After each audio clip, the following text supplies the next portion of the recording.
My favorite part about it is actually getting to talk to folks again. It's all about the connection with the industry, with our suppliers that we do business with, so the other exhibitors, and then the customers that come and attend and look for the new products. SEMA means opportunity. It gives us opportunity for our customers to come see us. It's opportunity for new customers to learn about Turn 14, and also just to strengthen the relationships we already have. Is showcasing what we're doing.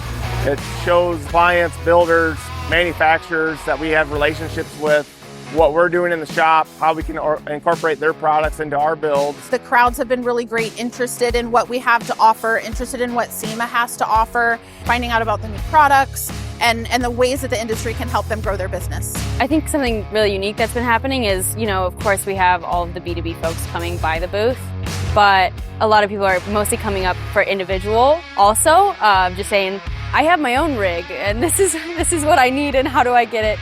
It's kind of great because it feels very personal to every single person who walks by. In this industry, sometimes you'll talk to somebody for 3 or 4 years and never see them, and then once you see them, it's really great. To have that opportunity is priceless.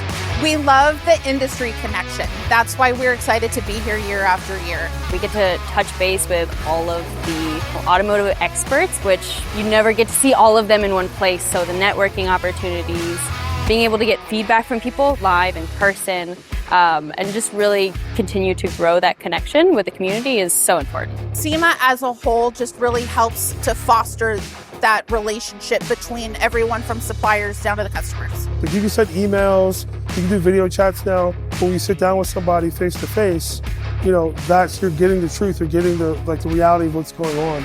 And we take that back, we process, say, okay, what are we doing well? How can we do it better? And I think for everybody that's here, that's what they're doing.